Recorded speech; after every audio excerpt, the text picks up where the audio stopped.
মন্ত্রণালয় থেকে নামানো হলো মুরাদের নেমপ্লেট। সংসদ সদস্য পদ চ্যালেঞ্জ করে হাইকোর্টে রিট। দলীয় নেতাদের বিতর্কিত কর্মকাণ্ডে বিব্রত আওয়ামী লীগ। প্রতিযোগিতাশীল বিশ্বে টিকে থাকতে মালিক শ্রমিকের মধ্যে সৌহার্দ্যপূর্ণ পরিবেশ বজায় রাখতে হবে। কর্মজীবী হোস্টেল সহ ৮টি নবনির্মিত স্থাপনা উদ্বোধন করে প্রধানমন্ত্রী। এবং আবারও প্যান্ডোরা পেপারসের নথি ফাঁস। উঠে এলো ৮ বাংলাদেশের নাম। দেশের ঠিকানা ব্যবহার করে ব্রিটিশ ভার্জিন দ্বীপপুঞ্জে গড়ে তুলেছে বিভিন্ন কোম্পানি।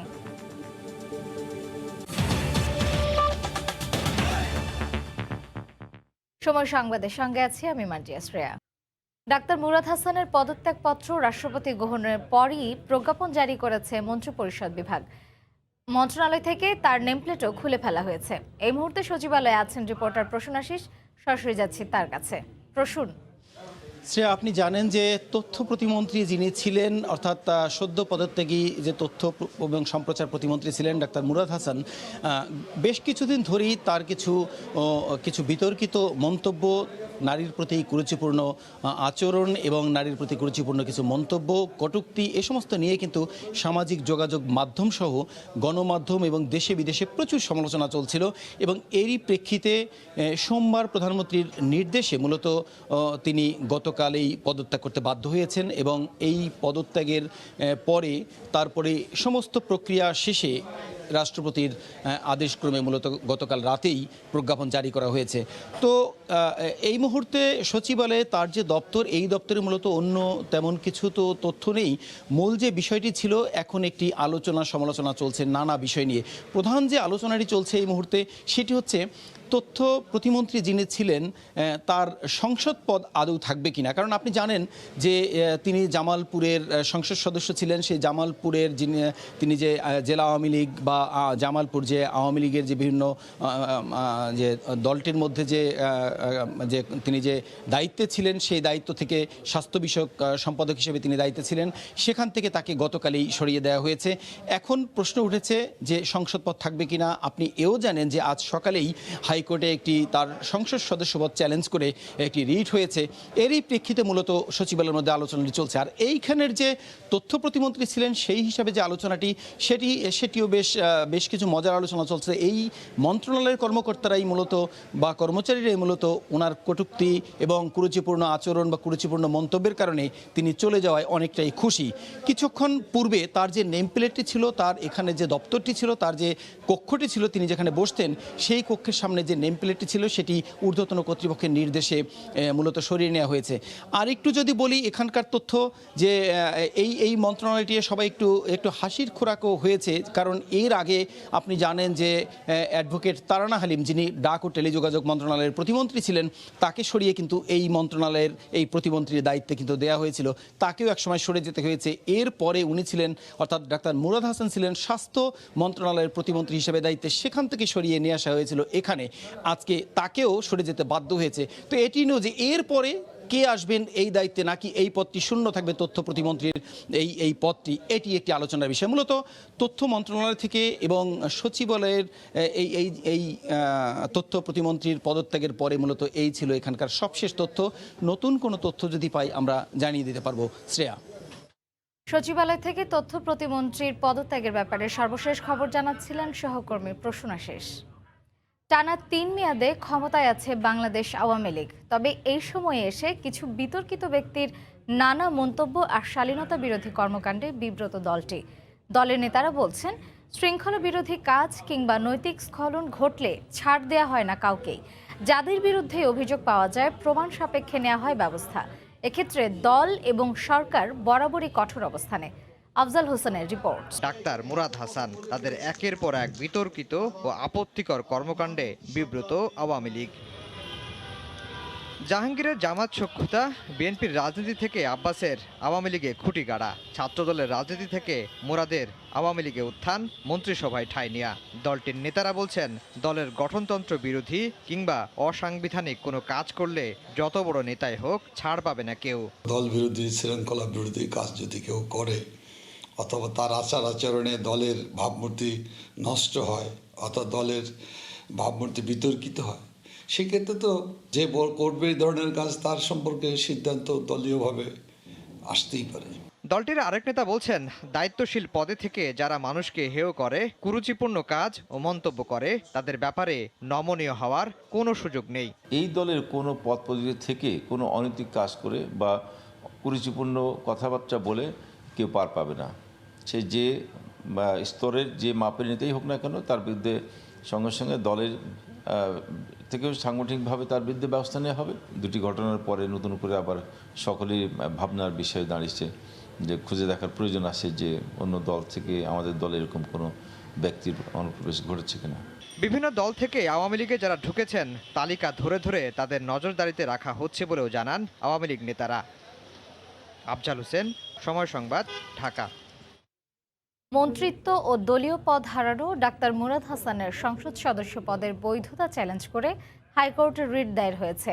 দুপুরে হাইকোর্টের সংশ্লিষ্ট শাখায় রিটটি করা হয়। প্রধানমন্ত্রীর নির্দেশ মেনে গতকাল তথ্য ও সম্প্রচার প্রতিমন্ত্রীর পদ থেকে পদত্যাগ করেন ডাক্তার মুরাদ। এরপর রাতে এ সংক্রান্ত প্রজ্ঞাপন জারি করে মন্ত্রিপরিষদ বিভাগ। মন্ত্রিত্বের পর জেলা আওয়ামী লীগ থেকেও ডাক্তার মুরাদকে বহিষ্কার করা হয়।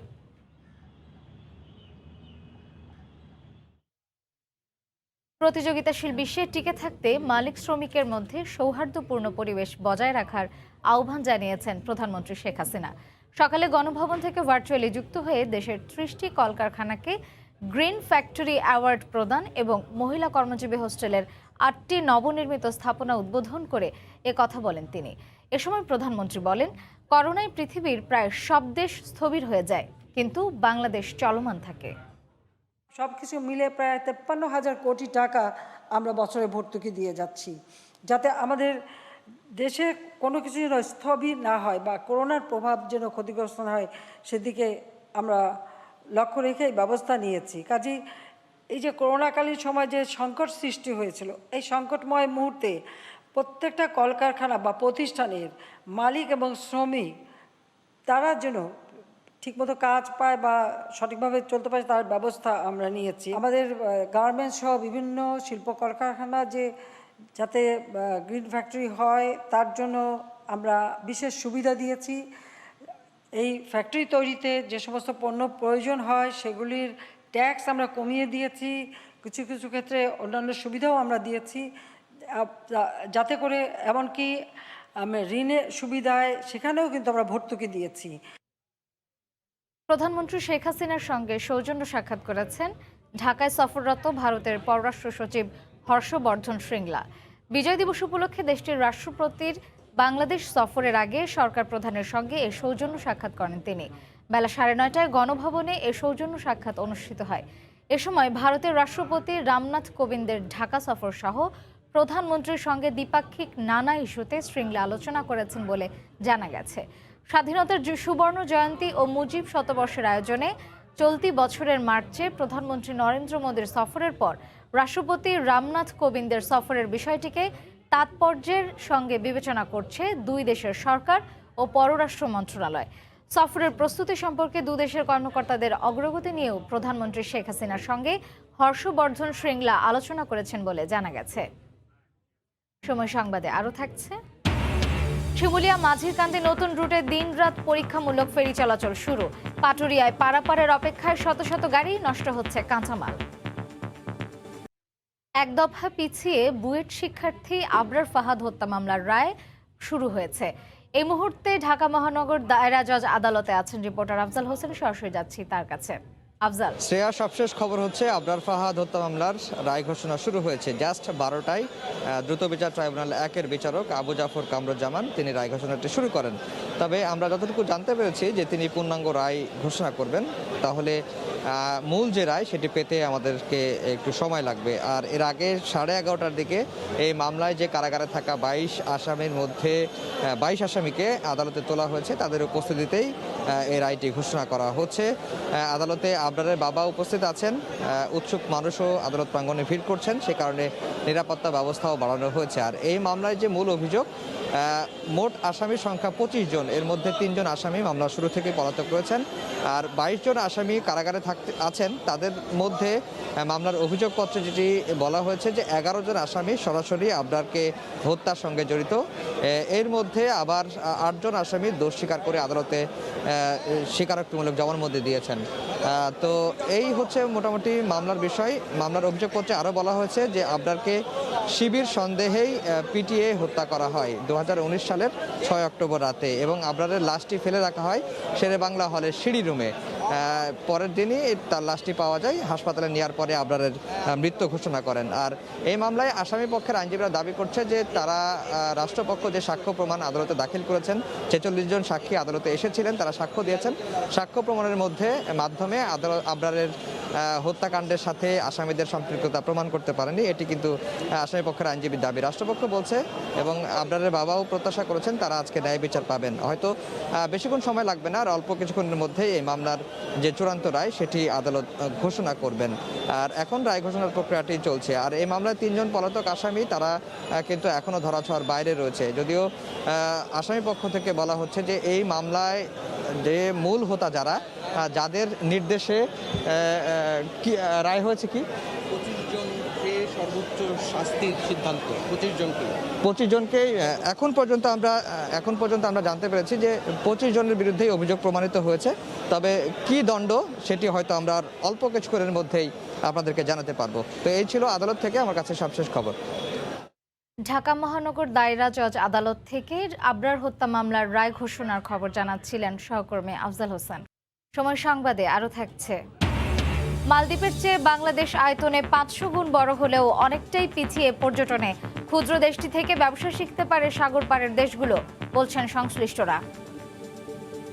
পদ্মা সেতু এড়িয়ে শিমুলিয়া মাঝিরকান্দি নতুন রুটে পরীক্ষামূলক ফেরি চলাচল শুরু হয়েছে। তবে দুর্ভোগ কমাতে ফেরি বাড়ানো সহ পুরো দমে সার্ভিস চালুর দাবি ঘাট ব্যবহারকারীদের। শিমুলিয়া থেকে মাঝিরকান্দি নৌপথে মঙ্গলবার রাতে পরীক্ষামূলক ফেরি সফলভাবে চলাচল করে। তাই বুধবার ভোর 6টায় শিমুলিয়া থেকে রওনা হয়ে মাঝিরকান্দি যানবাহন পারাপার করে আবার যানবাহন নিয়ে সকাল 9টায় ফিরে আসে ফেরি কুঞ্জলতা। 18 আগস্ট থেকে শিমুলিয়া বাংলাবাজার রুটে ফেরি চলাচলে তৈরি হয় অচল অবস্থা। 8 নভেম্বর থেকে দিনের বেলায় প্রথমে 10 ঘন্টা, মঙ্গলবার থেকে 8 ঘন্টা করে চলাচল করে। শিমুলিয়া থেকে নতুন রুটে রাতে ফেরি ছেড়েছে 110 দিন পর। দুর্ভোগ লাঘবে পদ্মা সেতু এড়িয়ে নতুন রুটে রাত দিন পুরোদমে ফেরি চালুর প্রক্রিয়া চলছে এখন। এতে খুশি ঘাট ব্যবহারকারীরা। নতুন করে চালু হয়েছে, আমাদের যাতায়াতটা আরো সুবিধা হয়ে গেল, অনেক সুন্দর, অনেক জলদি যেতে পারুম। একটু কষ্ট হচ্ছে, তারপরও আমাদের নিজেদের নিরাপত্তার জন্য আমরা আপাতত ভালো লাগছে। যদি এই 6 মাসের মধ্যে যদি অন্যত্র ঘাটের ব্যবস্থা হয় যে না ওই ঘাটটা চালু হলে আরো 2-4টে ফেরি বাড়ানো যাবে, অবশ্যই সেটা হবে। বুধবার শিমুলিয়া থেকে বাংলাবাজার প্রথম ফেরি ছেড়ে যেতে বিলম্ব হয় 1 ঘন্টা। 2 ঘন্টা বসে থাকতে হয়, 3 ঘন্টা বসে থাকতে হয়। যদি ফেরিটা 24 ঘন্টা চলতো, আমরা যে টাইমে আমাদের গন্তব্যস্থলে পৌঁছে যেতে পারতাম। সময়ের যে সংকীর্ণতা এখন আছে, সকাল 8টা থেকে বেলা 4টা পর্যন্ত ফেরি চলে, এই সংকীর্ণতাও তখন কাটানো যাবে। অন্য সময় হয়তো ফেরি নদীর গতি স্বাভাবিক থাকলে ফেরি চালানো যাবে। যাতায়াতের উন্মুক্ত থাকে তাহলে আমিও খুশি হব, তারা যারা যাবে তারাও খুশি হবে। তবে সরকার যে নিয়ম নীতি সেটা আমাদের সবারই মানা উচিত বলে আমি মনে করি। শিমুলিয়া থেকে পদ্মা পারাপারে চলাচল করছে 4টি ফেরি, 87 লঞ্চ ও 101 স্পিড বোট।